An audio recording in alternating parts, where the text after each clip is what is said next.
అయితే అధ్యక్ష ఇక్కడ మళ్ళీ ఒకసారి చెప్తున్నా, దీంతోనే సమస్య పరిష్కారం కాదు. ఇంకా చాలా రోడ్లు ఉన్నాయి. ప్రభుత్వానికి కూడా ఒక పక్క ప్రథమ ప్రాధాన్యత సంక్షేమ కార్యక్రమాలు ఇవ్వాలి, ఇంకో పక్క కేంద్రం నుంచే ఇచ్చే డబ్బులకు మనం మ్యాచింగ్ గ్రాంట్ ఇవ్వాలి, మూడో పక్కన అభివృద్ధి కార్యక్రమాలు చేయాలి. అప్పుడే మళ్ళీ ఆదాయం పెరుగుతుంది. అదే సమయంలో మనం రోడ్లు కూడా వేసుకోవాల్సిన అవసరం ఉంది. అందుకే నిన్న మీరు చెప్పినప్పుడు కూడా చూస్తే అధ్యక్ష, దగ్గర 10 లక్షల ఎకరాలు లిఫ్ట్ ఇరిగేషన్ ప్రాజెక్టుల ద్వారా నీరు అందిస్తున్నాం. దుర్మార్గం మీరు ఒకసారి చూస్తే, నేను ఎప్పుడు ముఖ్యమంత్రి అయినా లిఫ్ట్ ఇరిగేషన్ అన్నిటికీ డబ్బులు ఖర్చు పెట్టి రిపేర్ చేయడం, మళ్ళా కొత్తగా ఒకరు వస్తే అన్నీ కూడా అక్కడనే మోటార్లు కూడా అమ్ముకొని వెళ్ళిపోవడం, అవి కూడా దొంగిలించుకొని పోవడం. ఇప్పుడు అధ్యక్ష దగ్గర 4 లక్షల ఎకరాలకు నీళ్లు ఇవ్వలేని పరిస్థితి. ఏం చేయాలో తెలియదు. ఒకవేళ చేసినా 5 ఏళ్ల తర్వాత మళ్ళా పోయే పరిస్థితి వస్తుంది. ఇలాంటివన్నీ కూడా పరిష్కారం చేసుకోవాల్సిన అవసరం ఉంది. అందుకని సర్వీస్ ప్రొవైడర్ అని చెప్పి నేను మాట్లాడాను. పేదవాళ్ళ మీద భారం పడకూడదు, ప్రజల మీద భారం పడకూడదు. కానీ అదే సమయంలో వాళ్ళ జీవన ప్రమాణాలు పెరిగేట్టుగా ఈ యొక్క రోడ్ల వ్యవస్థ కానీ, టెలికమ్యూనికేషన్ కానీ, కరెంటు కానీ ఇవన్నీ ఉండాల్సిన అవసరం ఉంది. అందుకే నేను ప్రపోజ్ చేసింది ఇది కూడా ఆలోచించమని కోరాను. నా ఉద్దేశం ఒక్క నేషనల్ హైవేస్ అన్ని బాగుండడం కాదు, ఎక్కడ నేషనల్ హైవే ఎక్కినా చాలా బాగుంటుంది. అక్కడి నుంచి స్టేట్ హైవే పోగానే ఇంకా గుంతలు, ఇంకా భయంకరమైన రోడ్లు వచ్చే పరిస్థితి ఉంది. దీనికి కూడా పూర్తిగా పరిష్కార మార్గం చూడాల్సిన అవసరం ఉంది. దానికి ప్రభుత్వం కట్టుబడి ఉన్నామని చెప్పి తెలియజేసుకుంటూ, ఇంకా నేను చర్చించిన తర్వాత వినూత్నమైన ఆలోచనతో ముందుకు వచ్చి రాష్ట్రంలో ఒక్క నేషనల్ హైవే కాదు, ఆ ఊరికి మళ్ళా దేశ ఊర్లోకి పోతే సిమెంట్ రోడ్ ఉంది, ఊర్లో సిమెంట్ రోడ్ ఉంది. నేషనల్ హైవే అయితే 2 లేన్ 4 లేన్ 6 లేన్ 8 లేన్స్ వచ్చేసాయి. కానీ మధ్యలో మాత్రం గోతులు పడ్డ రోడ్లు ఉన్నాయి.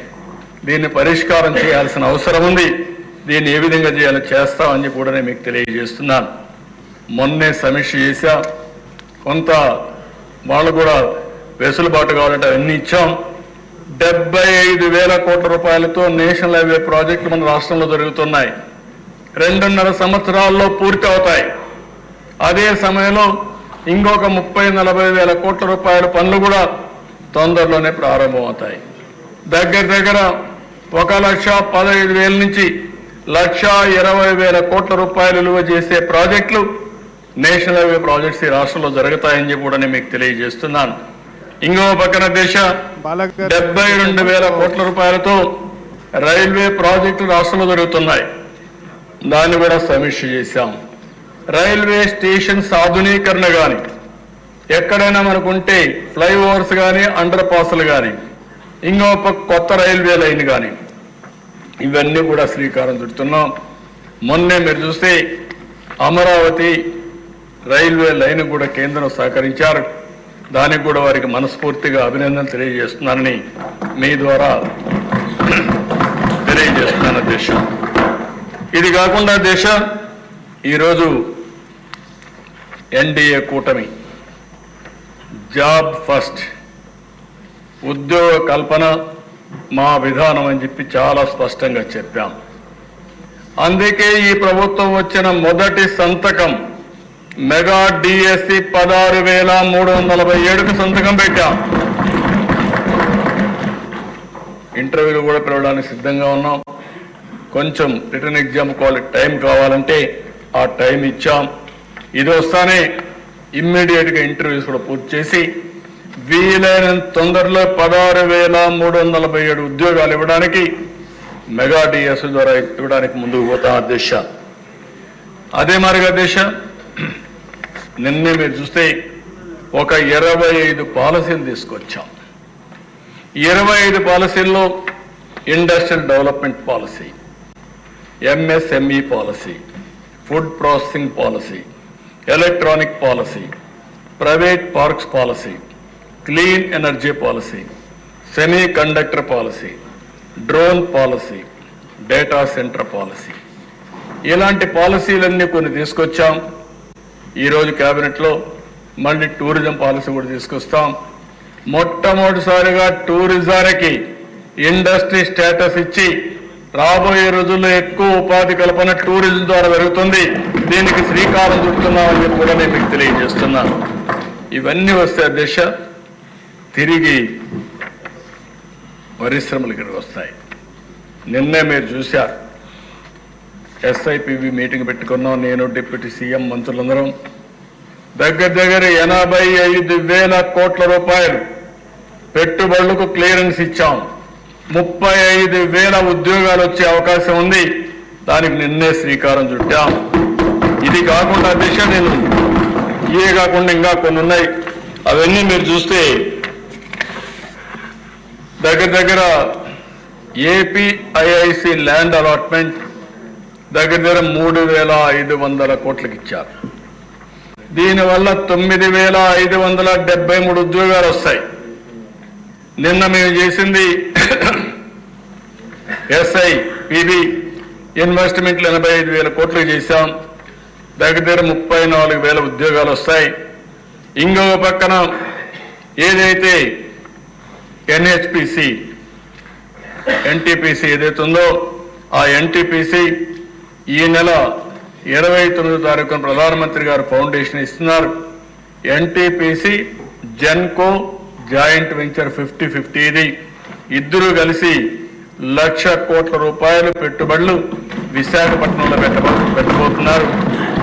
ఇది కాకుండా ఇంకో పక్కన రిలయన్స్ బయోఫ్యూయల్స్ కింద 65,000 కోట్ల రూపాయలు పెట్టడానికి ఒక్కొక్క ప్లాంట్కి 135 కోట్లు పెడతారు.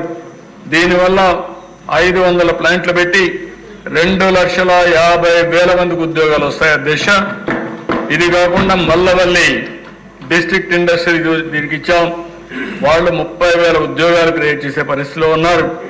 ఇంకో పక్కన మీరు చూస్తే దిశ ఎనర్జీ సెక్టర్లో 11,900 కోట్ల రూపాయలు పెట్టుబడి పెట్టి 6,075 మందికి ఉద్యోగాలు వచ్చే పరిస్థితి వస్తుంది. ఇవన్నీ చూస్తే ఇంకా మనం చేయాలని చాలా ఉంది. కానీ దగ్గర 3,78,000 కోట్ల రూపాయలతో 3,73,539 మందికి ఉద్యోగ కల్పన కోసం ముందుకు పోయాం. నేను అందుకనే దిశ మొన్న కూడా మీరు చూస్తే పాలసీలో చాలా స్పష్టంగా చెప్పాం. ఆ పాలసీలో మీరు చూస్తే ఎవరైనా ఉద్యోగాలు ఎక్కువ ఇస్తానంటే వాళ్ళకి ఎక్కువ ఇన్సెంటివ్స్ ఇస్తున్నారు.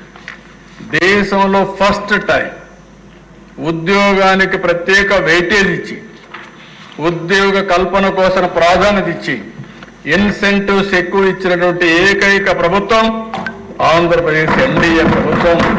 దీనికి ప్రత్యేకమైన పాలసీలు తీసుకొచ్చామని చెప్పి కూడా నేను మీకు తెలియజేసుకుంటున్నాను. అదే మరిగా దిశ ఆ రోజు మీరు చూస్తే లా అండ్ ఆర్డర్ గాలికి వదిలిపెట్టారు. పోలీస్ శాఖను నిర్వీర్యం చేశారు. వ్యవస్థలో నిర్లక్ష్యం చూపించారు. రాజకీయ ప్రాధాన్యతకి ఎక్కువ ఇది ఇచ్చి అణగదొక్కే మార్గం, రాజకీయ నాయకుల్ని ఏ విధంగా నిర్వీర్యం చేయాలని ప్రయత్నం చేశారు తప్ప ఎక్కడ డిపార్ట్మెంట్ పనిచేయించిన సందర్భం లేదు. ఇంకో పక్కన మీరు చూస్తే గంజాయి విపరీతంగా రావడం, డ్రగ్స్ రావడం, లా అండ్ ఆర్డర్ పతనావస్థకి వెళ్ళిపోయింది. ఈ సందర్భంగా ఇక్కడుండే మెంబర్స్ అందరినీ ఒకటే కోరుతున్నా, ఎక్కడ పోయినా లా అండ్ ఆర్డర్ గురించి మీరు మాట్లాడాలి. ఆడబిడ్డల అత్యాచారం చాలా నీచం, చాలా బాధేస్తుంది. నేను ఒకే మాట చెప్తున్నాను, మర్యాదగా చెప్పాం, పదే చెప్పాం. ఒక పక్క ఎడ్యుకేట్ చేస్తాం, ఇంకో పక్క వార్నింగ్ కూడా ఇస్తున్నా. ఎవరైతే ఆడబిడ్డల జోలుకు వస్తారో కబద్దార్ జాగ్రత్తగా ఉండి ఏం చేయబోతామో చేసి చూపిస్తాం. మొహమాటం మాత్రం లేదు. మీరు కావాలని గంజాయి తీసుకొని, ఇప్పుడైతే గంజాయి కూడా డ్రోన్స్ పెట్టాం. డ్రోన్స్ ద్వారా గంజాయిని ఐడెంటిఫై చేస్తున్నాం. ఎక్కడైతే గంజాయికి మూలాలు ఉన్నాయో, ఎక్కడైతే పండిస్తున్నారో అక్కడి నుంచే సోర్స్లో నుంచే దాన్ని కంట్రోల్ చేసే బాధ్యత తీసుకున్నాం. ఈ నెలలోనే లేకుంటే ఫస్ట్ వీక్లో ఈ డ్రగ్స్కు వ్యతిరేకంగా పెద్ద ర్యాలీ కూడా తీయాల్సిన అవసరం ఉంది అధ్యక్ష. ఈ సభలో నేను అనౌన్స్ చేస్తున్నా, మనందరికీ నేను చూసుకొని ఆ టైమింగ్స్ కూడా చూసుకొని ఒక రోజున విద్యార్థుల్లో కూడా అవేర్నెస్ తీసుకొద్దాం, పిల్లల్లో కూడా అవేర్నెస్ తేవాల్సిన అవసరం ఉంది. పేరెంట్స్ కూడా విజ్ఞప్తి చేస్తున్నాను అధ్యక్ష, పిల్లలతో మాట్లాడండి, ఎడ్యుకేట్ చేయండి. కొంతమంది చూస్తే ఏంటి అధ్యక్ష 16 సంవత్సరాలు 18 సంవత్సరాలు ఒక పక్క చూస్తే భవిష్యత్తుకు ముందుకు పోతున్నారు. ఈరోజు పేపర్లో నేను చూస్తే 3,10,000 మంది అమెరికాకు చదువుకోవడానికి వెళ్తున్నారు. అందులో అధ్యక్ష 56% ఆంధ్రప్రదేశ్ తెలంగాణ తెలుగు వారు వెళ్తున్నారు. దేశమంతా 46% అయితే 54% 56% మన వాళ్ళు వెళ్లే పరిస్థితికి వచ్చారు. అంటే ప్రపంచం మొత్తం నాలెడ్జ్ ఎకానమీలో రాణిస్తున్నారు.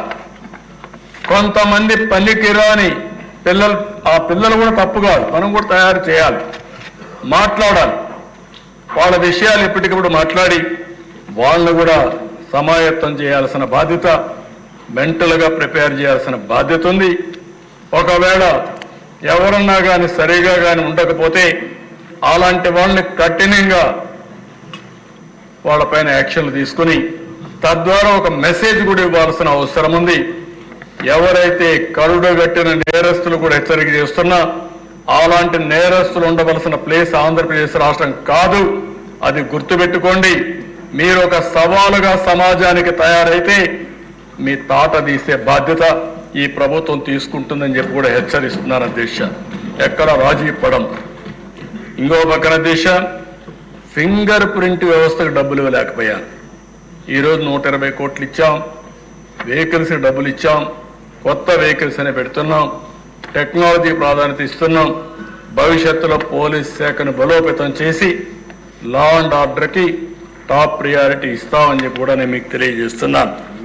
ఇది కాకుండా అధ్యక్ష, ఈరోజు ఈ ప్రభుత్వంలో మీరు ఒకసారి చూస్తే సుపరిపాలనకు నాంది పలికాం.